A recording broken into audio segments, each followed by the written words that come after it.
Hello, magandang umaga. Ito na naman tayo ulit ngayon. Ito pangalawang episode natin sa ngayong umaga.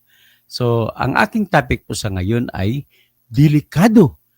Delikado po ang prosecutor ng International Criminal Court, prosecutor ni Digong Duterte. Bakit po delikado? Pag-usapan po natin. At ito po si Dr. Toto Tirador, engineer pa. Okay? Ito tayo. So, ngayon, nais ko pakita sa inyo na kung bakit delikado ang prosecutor laban kay Duterte ay siya po ay sinampahan ng kaso na sexual violation o kulang na lang tawagin na rape siya ng babae doon sa Amerika. Doon pa pala siya kumaso, no? Sa lugar pa ni Trump. O, yan ang si prosecutor. Si prosecutor, Attorney Karim Khan. Ang tawag sa kanya, ICC's top prosecutor faces increased pressure over sexual misconduct allegations. So, ang aligasyon po sa kanya ay inakusahan siya ng kapwa niya, no? Abogada rin na taga Malaysia. Assistant niya na abogada, taga Malaysia, na 30 years old. So, mga 30s, no? Ay sinasabi na si Karim Khan daw ay pinilit siya na makipag-sex sa kanya. So, habang sila ay may trabaho sa New York, Colombia, sa Congo, sa Chad, saka sa Paris. At saka, nangyari din yun daw sa bahay ni Karim Khan, doon sa bahay niya sa The Hague. At ito ay ayon sa testimonya na nireview ng US-based outlet, no? Ganon ang akusasyon, matindi ang akusasyon. Oh, yan, no? Matindi pala. Sabi Malaysian, kapag parang Pilipina ang mukha nito, pero abogada na Malaysian. So, si Khan's lawyers have said allegations he committed sexual violence and misconduct are categorically untrue. Hindi naman daw totoo, sabi ni Attorney Karim Khan. Ang akusasyon na yan ay subject to external investigation daw since the end of last year. A previous internal investigation closed within 5 days without taking any action. So, ngayon, ang isa pa sa sinasabi nila, a matter of timing. So, since timing daw ito kasi nagpalabas sila ng warrant of arrest laban kay Benjamin Netanyahu na Israel at saka si Gallant na isang kasama ni Netanyahu Israel, asain ng Israel. Pinalabasan niya ng warrant of arrest dahil sa ginawa ng Israel sa paglulusob sa Gaza. At pag inakusan sila na pumatay sila ng walang laban-laban, nakakaawa-awa ng mga Palestino. At gumawa sila ng kasalanan sa human rights violation. Kaya yan po ang kinaso sa kanila. At ang nag-refer, hindi man ito member ng ICC. Pero bakit nagkaroon ng tinatawag na kaso? Kasi po, nirefer po ng United Nations Security Council si Netanyahu at si Gallant papunta sa prosecutor ng Office of the Prosecutor ng International Criminal Court. Kasi sa batas po sa Rome Statute, ang iba pang mga bansa na kahit hindi member ay pwede maging sakop ng kapangyarihan ng ICC sa paghusga kung ito ay binigay o hiningi o hiniling ng Security Council ng United Nations. Okay? So, ganun po yun. Tapos, ang mangyari dito ay na-pressure din si prosecutor Attorney Karim Khan. Bakit po? Kasi kinakampihan ni Donald Trump ang si Netanyahu at saka si Gallant. So ngayon, ang utos naman ni Trump ay bawal makipag-usap o makipag-email kay Mr. Karim Khan. At doon din, inutos din na yung mga deposito niya sa pera sa Amerika ay hindi niya pwedeng galawin. At kung meron bang pera ang ICC sa United States ay hindi rin pwede magalaw. So ganun katindi yung ginagawa ni Trump. At si Trump, ang tingin ko, nagpapautos nito na talagang kasuhan ng gusto si Prime Minister Benjamin Netanyahu tsaka yung kanyang Defense Minister si Yoav Gallant. So, ang sinabi nila na personal na ginawa yan ng Trump administration kasi tinutulungan nila ni Trump ang Israel. So, the controversial warrant was issued just as a fortnight after the allegations against Khan were formally leveled. Critics, kumbaga, kung si Khan ang magsasabi, ang investigasyon, ang insidente daw yun, ay wala na yun. Natapos na sa investigation sa loob ng ICC. Ngayon, bakit sa external lumabas sa Amerika at inimbestigan pa siya doon? Kasi sa Amerika nga nangyari yung isa, sinasabi na doon siya nakipag-sex sa babae sa Amerika. Abogada pa yun. Siyempre, abogada, kung talagang nagreklamo siya, walang abogada po nagsisinungaling at mataas po yung kredibilidad. So, the critics of the court's investigation of Israel have raised the question of whether Khan took the unprecedented action in an effort to improve his image in the face of an impending scandal, especially after.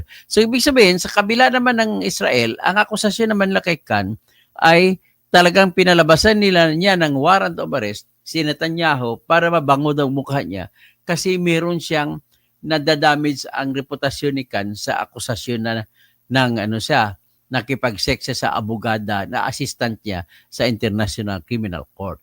So, ganun po ang istorya dito. So, anong epekto niyan sa kaso ni Duterte?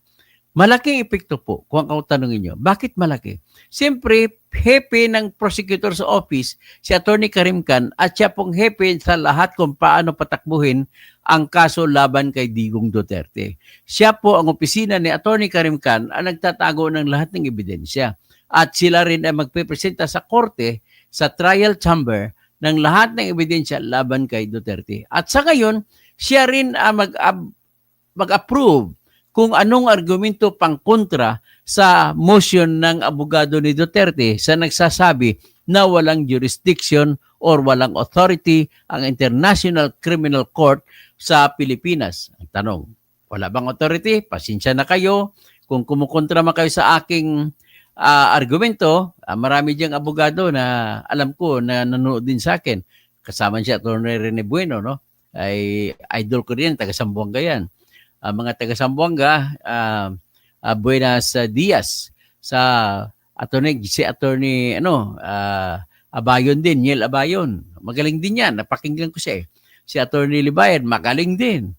So, buti na lang hindi sumasali si Attorney Claire, no? Pero busy siya sa Malacanang eh. Sino pang iba? Napakinggan ko rin si Attorney Christine Conte. Ang argumento nila kontra sa akin.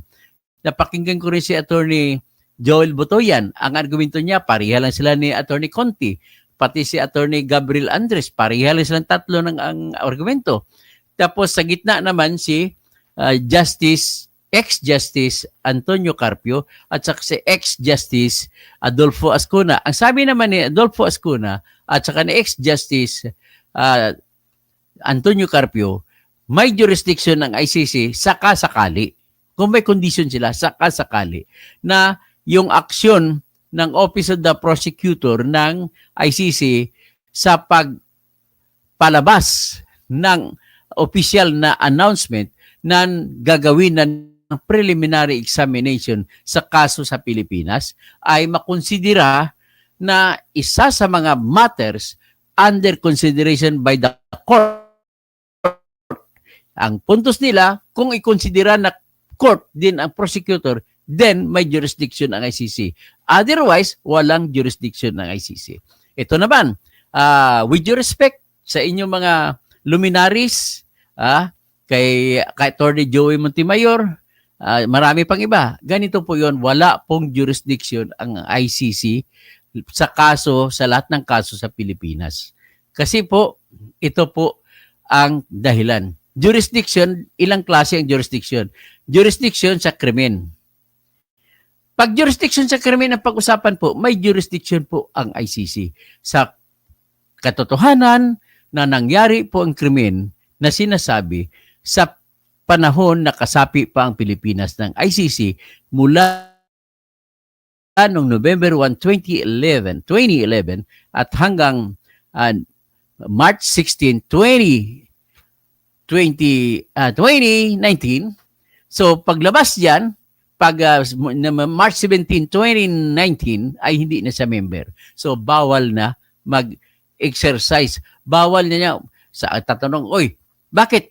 Mag-action ka na ba?" Bawal na umaksyon. Wala na siyang authority to act. Wala na siyang jurisdiction to act. Yan ang ibig sabihin niyan. Bakit? Kasi nakalagay po sa Article 12, Paragraph 2, na nagsasabi kung sa Tagalog, na pwede lamang makapagbigay ng authority to investigate ang ICC pretrial chamber kung klaro yan, kung kasapi pa ng Rome Statute ang bansa kung saan ang krimen na nangyari. Clear. Very clear.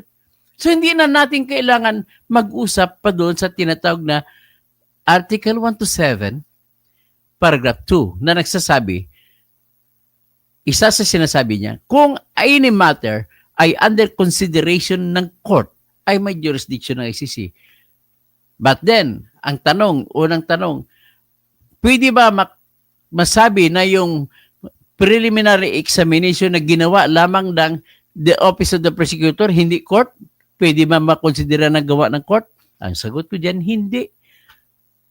Pangalawa, kasi hindi naman, independent naman po ang Office of the Prosecutor, independent siya sa judge. Independent ang mga judge, hindi, ibig sabihin, independent ang president, independent din ang register, ibig sabihin clerk of court. Ang aksyon ng judge ay hindi mo pwede matali ang prosecutor. Ang aksyon naman ng prosecutor, hindi mo pwede sabihin, itatali mo kung anong aksyon mo, may obligasyon din na susunod sa iyo yung korte. Ang korte dyan ay 3 uri. Pretrial court, trial court, appeals court. Yun ang mga 3 klaseng judges yan sa ICC. In other words, make it short, ay hindi rin po kasapi, hindi rin ibig sabihin na sakop ng salitang word na court ang Office of the Prosecutor. Pero ang pinakatotoong rason, Justice, kung nakinig kayo sa akin, Justice Arscuna at Justice Carpio, na pag-aralan ko na po talaga yung Rome Statute, naging expert na tuloy ko sa Rome Statute, sinasabi diyan, may jurisdiction ang korte sa krimen na nangyari, pero wala na siyang jurisdiction na mag-action. Wala na siyang jurisdiction mag-action sa krimen na nangyari. So, ibig sabihin, kung walang jurisdiction sa action, bakit?